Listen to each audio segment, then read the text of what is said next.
Hello students, कैसे हो आप लोग? बहुत अच्छे ही होंगे। और आपकी सोशल साइंस की तैयारी भी अब काफ़ी हद तक अच्छी हो गई होगी, बहुत परफेक्ट हो गई होगी और आप लोगों में कॉन्फिडेंस आ गया होगा पेपर को लेकर। आज की जो वीडियो है वो बहुत इंपॉर्टेंट सेक्शन के बारे में है, that is related to case based related questions. ठीक है, और ये जो आपका सेक्शन है केस बेस का, ये 12 मार्क्स का है, तो बहुत ज़्यादा स्कोरिंग है। ठीक है, तो इसके लिए आज मैं आपको कुछ टिप्स देना चाहती हूँ कि केस बेस्ड क्वेश्चंस को कैसे करना चाहिए। ठीक है, तो हम लोग देखते हैं how to attempt case based questions.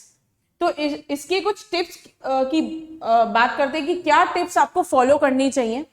पहली टिप क्या है कि read the case study, read the case study and questions carefully. आपको केस स्टडी जो भी दे रखा है उसे अच्छे से रीड करना है, उससे रिलेटेड क्वेश्चंस को भी अच्छे से रीड करना है। सेकंड टिप क्या है? Identify and underline the issues. आप जब केस बेस को रीड करोगे तो आपको ये तो पता लग ही जाएगा कि किसके बारे में दे रखा है और इंपॉर्टेंट इशू कौन सा है, तो उसे अंडरलाइन कर लो। उसके बाद प्लान योर आंसर्स, अपने आंसर्स को प्लान करो। जब आप क्वेश्चंस रीड कर लोगे तो अपने आंसर्स को प्लान करो और उनको लिखो, मतलब राइट इट अकॉर्डिंगली, उनको लिखना चालू कर दो। ठीक है, और लास्ट क्या है, लास्ट इंपॉर्टेंट टिप क्या है, आपको अपने आंसर्स को रीचेक करना है कि आपने कुछ इनकम्प्लीट तो नहीं लिख दिया है। तो ये 4 टिप्स आपको फॉलो करनी है जब आप अपने बोर्ड पेपर में केस बेस वाला सेक्शन करोगे। ठीक है, इसको और क्लियर करते हैं हम एक एग्जाम्पल से। Read the extract and answer the questions that follow. हमें ये एक्सट्रैक्ट रीड करना है और उसके बाद जो भी क्वेश्चंस है उन्हें करना है। तो एक्सट्रैक्ट जो है ये आपका इंडस्ट्रियलाइजेशन चैप्टर से है, हम इसे रीड करते हैं। The earliest factories in England came up by 1730s, but it was only in the late 18th century that the number of factories multiplied. The first symbol of the new era was cotton. तो जो भी मुझे important lines लग रही हैं, important issues लग रहे हैं, मैंने उनको underline करना चालू कर दिया। ठीक है, Its production boom in the late 19th century, जो cotton का production है वो 19th century में बढ़ने लग गया। In 1760, Britain was importing 2.5 million pounds of raw cotton to feed its cotton industry. By 1787, this import soared to 22 million pounds. This increase was linked to number of changes within the process of production. मतलब काफी ज्यादा cotton के production में काफी changes आने लग गए। Let us look briefly at some of these. तो क्या चेंजेस आने लग गए? A series of inventions in the 18th century increased the efficacy of each step of the production process, that is carding, twisting and spinning and rolling. They enhance the output per worker. Worker का जो production power है, जो enhancement है, वो increase होने लग गया। हर worker ज्यादा प्रोड्यूस करने लग गया।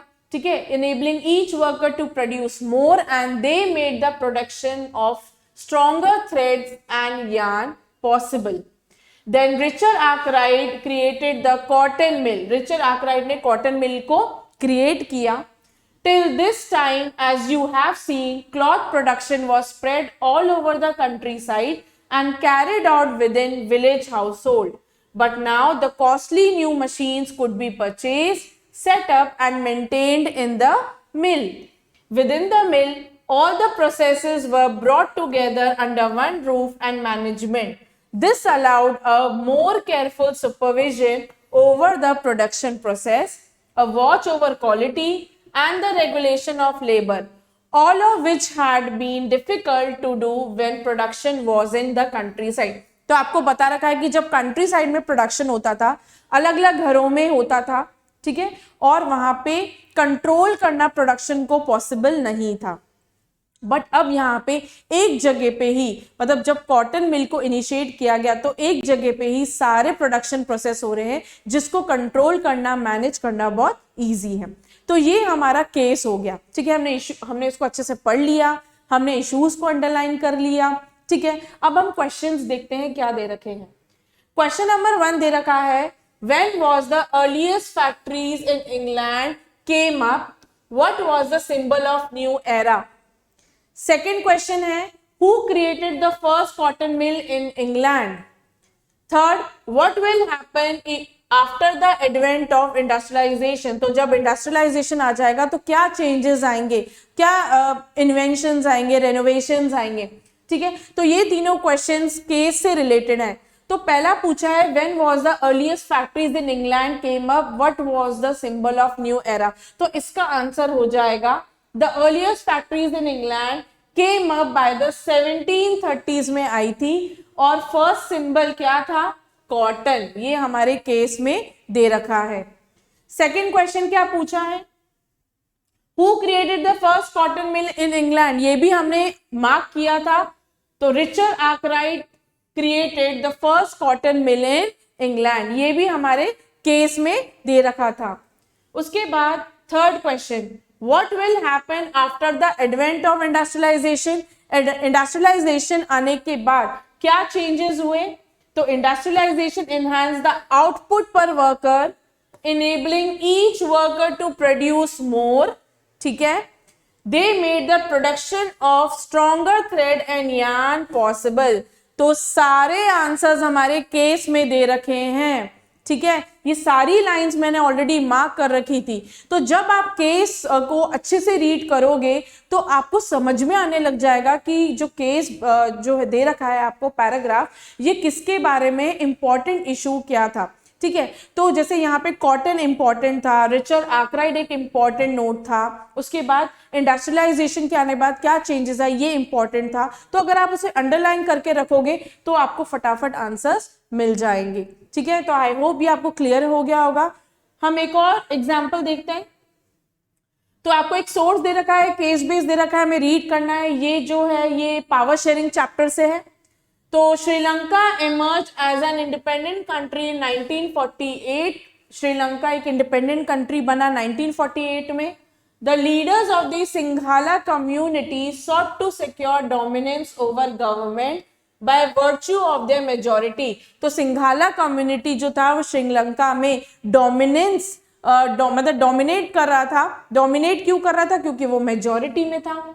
As a result, the democratically elected government adopted a series of majoritarian measures to establish Sinhala supremacy। तो यहाँ पे जो डेमोक्रेटिक इलेक्टेड गवर्नमेंट थी श्रीलंका में, वो कहीं ना कहीं मेजोरिटेरियन मेजर को अपना रही थी, जिसमें उन्होंने सिंघाला को सुप्रीम माना, सुपीरियर माना।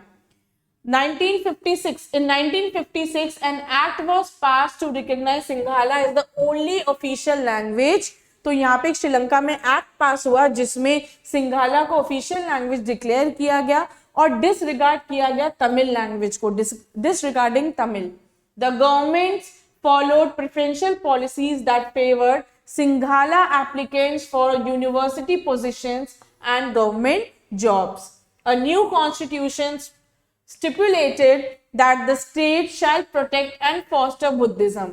All these government measures, coming one after the other, gradually increased the feeling of alienation among the Sri Lankan Tamils। क्योंकि सिंघालों को इतना सपोर्ट किया जा रहा था कि श्रीलंकन तमिल्स को कहीं ना कहीं आउटस्टेटेड लग रहा था, एलिनेट लग रहा था, अलग सा लग रहा था। They felt that none of the major political parties led by the Buddhist Sinhala leaders was sensitive to their language and culture। They felt that the constitution and the government policies denied them equal political rights, discriminated against them in getting jobs and other opportunities, and ignored their interests। तो उन्हें लगा, Sri Lankan Tamils को लगा कि उन्हें मतलब उनकी language को उनको तो इग्नोर किया जा रहा है, उनकी लैंग्वेज को डिनाई किया जा रहा है। उसके अलावा उनको ना तो कोई पॉलिटिकल राइट्स मिल रहे हैं, उनको डिस्क्रिमिनेशन किया जा रहा है उनके साथ जॉब्स में, यूनिवर्सिटी पोजीशंस में, अदर अपॉर्चुनिटीज में, जिसकी वजह से as a result the relations between the Sinhala and Tamil community strain over time, जिसकी वजह से इस सिनेरियो की वजह से सिंघाला और तमिल के बीच के जो रिलेशंस थे वो अच्छे नहीं थे, धीरे धीरे उनका रिलेशन ब्रेकडाउन होता जा रहा था। अब इसके क्वेश्चंस हम लोग देखते हैं।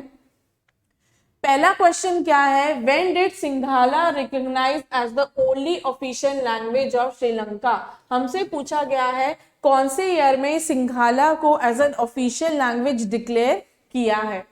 सेकेंड है, डिफाइन द टर्म मेजॉरिटेरियनिज्म, हमें इस टर्म का मतलब बताना है।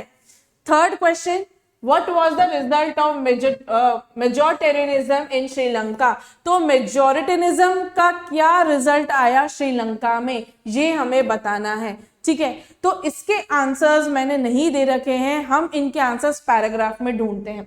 तो सबसे पहले, when did Sinhala recognise as the only official language of Sri Lanka, तो ये तो हमारे केस में ही दे रखा है कि 1956 में एक एक्ट पास हुआ था जिसमें सिंघाला लैंग्वेज को ऑफिशियल लैंग्वेज मान लिया गया था, डिक्लेयर कर दिया था। तो इसका आंसर क्या हो जाएगा, 1956। सेकेंड क्वेश्चन क्या है, define the term majoritarianism, majoritarianism का क्या मतलब है। ये आंसर आपको केस में नहीं मिलेगा, इसकी डेफिनेशन केस में नहीं है।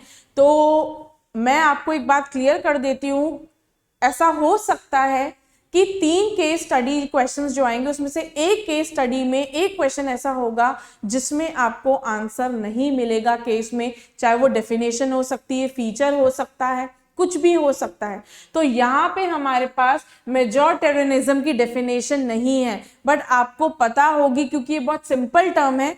तो यहाँ पे इसका आंसर ये होगा कि मेजॉरिटेरियनिज्म मीन्स जहाँ पे एक कम्युनिटी जो मेजॉरिटी में है वो कंट्री में रूल करती है और disregarding the wishes and the needs of the minority community, जहाँ पे माइनॉरिटी ग्रुप के नीड्स और विशेस को इग्नोर किया जाता है। तो आप ऐसे इस टर्म को डिस्क्राइब कर सकते हो। ठीक है, थर्ड क्वेश्चन है, what was the result of majoritarianism in Sri Lanka, तो इस कंसेप्ट का जो रिजल्ट था वो क्या निकला श्रीलंका में। तो इसका आंसर हमारे केस में दे रखा है कि मेजॉरिटेरियनिज्म की वजह से यहाँ पे जो श्रीलंकन तमिल्स थे वो उनको ऐसा लग रहा था कि उन्हें उनकी लैंग्वेज को, यहाँ पे लिखा हुआ है कि यहाँ पे सिंघाला को ऑफिशियल लैंग्वेज डिक्लेयर कर दिया गया तो तमिल को डिसरिगार्ड कर दिया गया। ठीक है, एक पॉइंट ये हो गया। उसके बाद यहाँ पे आप ये बता सकते हो कि श्रीलंकन तमिल्स को कहीं ना कहीं they were denied from equal rights, equal political rights, discriminated them in getting jobs and university positions and other opportunities.